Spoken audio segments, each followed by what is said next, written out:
Hi, I'm Dr. Kathy Judkins, and you're watching Chores, Guidelines for Ideas, Motivation, and Allowance. Many parents question, when is it okay to give chores? Should I pay my children to do chores? And if so, how much? In this video, we will cover general guidelines on when to begin chores, suggestions for age-appropriate chores, and whether they should receive an allowance for them. To answer the first question on when you should start with chores, I say we begin giving kids chores before they are even 2 years old. I bet I got your attention with that. We certainly are not calling them chores at this early age, but if you think about it, we begin asking our children to do small tasks at a very young age, and I like to think of this as building the foundation for establishing chores in children. For instance, before kids are even 2 years old, we might ask them to help us pick up their toys. This establishes early on a sense of personal responsibility. If you approach giving your child small tasks in a very positive way, as a fact of life that we all have responsibilities, the idea of chores can be a fairly easy task and positive thing for kids to learn. Developing a child's sense of personal responsibility is the link to developing accountability for chores. However, don't be alarmed if you have a child who is 9 or 10 or even older and you have not really had them do chores yet. Good habits can be established with a little work on your part. So let's talk about the kinds of chores you can try at various ages. One thing to keep in mind is that if your child has developmental delays, you will need to modify these suggestions to your own child's developmental level and not necessarily their actual age. We'll start with kids who are 2 to 3 years old, although these tasks are actually appropriate for children even younger than 2. This is a crucial time in your child's life for establishing the idea of personal responsibility and not necessarily referring to them as chores. So let's give you some ideas first, and then we'll talk about how to go about getting your kids to do them. So, some ideas for instilling personal responsibility for young children are putting toys away, books back on a bookcase, putting clothes in a hamper or clothes basket at bath time, helping parents clean up by throwing old mail or papers in the trash can, taking plastic bowls over to a parent who's doing dishes, dressing and undressing with assistance, brushing their teeth, giving pets food, or having them take something to someone else who needs it, such as a telephone or a Kleenex. My 18-month-old daughter likes helping us with the laundry by taking it over to the washer and having us lift her up to put some things in the washer. Then, when the wash is finished, she likes to unload the dryer. Kids love being little helpers at this age, so make the idea of doing things fun, while also spending some time with your child. As a bonus, all the talking that you do during these tasks will help develop your child's language skills. If your toddler has a younger sibling, have them help you with the care of that child, such as getting a diaper or their cup from across the room. If you are having your child do a task, such as cleaning up, you'll need to provide some assistance. It is helpful to get down on their level and show them how to clean up and where things go.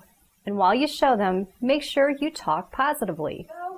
All right, and your shot. Oh, thank you, Anna. Good job. You're helping me clean up. Very good. And you're being... Also, be sure to point out the organizational system you have with toys. Mommy can help with that. Good job. Good girl. So our food goes in here, and our doctor stuff goes in here. Then as you keep doing this, you can make a game out of it. Oh, where do the bubbles go? The bubbles go in the bag? Where does the chalk go? At this age, this feels more like a game to your child and will be an enjoyable activity, especially if they are enthusiastically praised for their skill at getting the toys in the right place. Of course, some parents tell me it's just easier for them to clean up the toys themselves. But if you do that and suddenly decide that when your child is 4 or 5 years old that he should do it, it will be a hard transition for both of you because he won't understand why one day you always did it and the next day you're having him do it. Take the time at this age to help your child foster these skills. Remember, we are laying a foundation for accepting responsibility for household and personal tasks. If your child is 4 to 5 years old, continue promoting the idea of personal responsibility while now introducing a chore. So, for personal responsibility, your child should be dressing himself, brushing his teeth, and keeping his room clean. This should also be the time that you introduce your child to the idea that he should be helping with family tasks too, without necessarily getting paid to help out. So, in addition to self-care tasks that we just mentioned, some chore ideas for this age group include putting away laundry in their room, feeding and watering the family pet, cleaning the bathroom mirror, putting shoes away, helping with yard work such as picking up sticks or pulling weeds, helping put groceries away, setting the table, helping make a cake or cookies, dusting the living room, emptying the dishwasher, or getting the mail or newspaper. Once your child is in school, he certainly grasps the idea of personal responsibility, although he may not necessarily let you know that.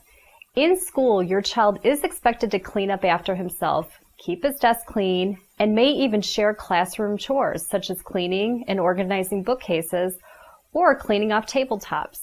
So be sure to communicate the same message to your child at home. The main thing to emphasize with children at this age is that they are taking responsibility for some of their own things while also helping the family with general household tasks. As your child settles into elementary school, your child should be well on their way to keeping up with personal self-care skills and a few more chores. Children from the age of 6 or 7 years and older should now have up to 4 chores that they are responsible for during the week. The number depends on how long each chore takes, while keeping in mind that they need time for schoolwork and other activities and sports. In general, chores at this age should not last more than 30 minutes. In high school, it is acceptable to have chores take up to an hour, again depending on your adolescent's other responsibilities. Your child may have more time during the summer for increased chores, especially if they claim they are bored.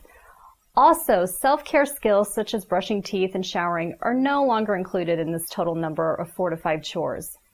Suggestions for chores at this age and older include cleaning the bathroom, dusting the living room, cleaning the kitchen countertops, vacuuming, helping fold laundry, setting the table, pet responsibilities such as walking the dog or cleaning the litter box, or yard work.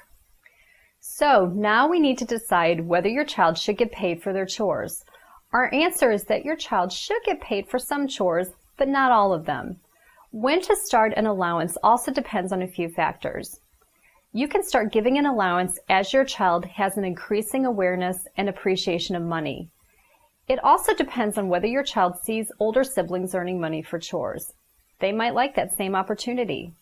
So, there really is no magical age on when to begin giving an allowance, but generally speaking, by the time your child is in first grade, it would be acceptable to give an allowance if your child is doing his chores. We also believe strongly in the idea that children should not get paid for tasks that include personal responsibilities such as keeping their room clean, self-care skills, or cleaning up after themselves. Children should also have at least one unpaid task they do that benefits the family. We want to help kids understand that all family members pitch in and work together to make the household run more smoothly. We do encourage parents to give their children an allowance because it is an opportunity to have a hand in teaching them the value of money. So we suggest parents pay their kids when they do extra family chores, ones they do that go beyond personal responsibility and the one family chore. This is where we encourage kids to come up with ideas on their own that they can do around the house to earn money. All the chore examples that we previously discussed are good options, such as cleaning the bathroom, dusting, cleaning the kitchen, folding laundry, or yard work. So, if your child is responsible for cleaning their room and their bathroom without pay, chores that they could earn money for would be cleaning the guest bathroom, cutting the grass, washing the windows, or dusting and vacuuming the living room. The more chores they do, the more money they earn.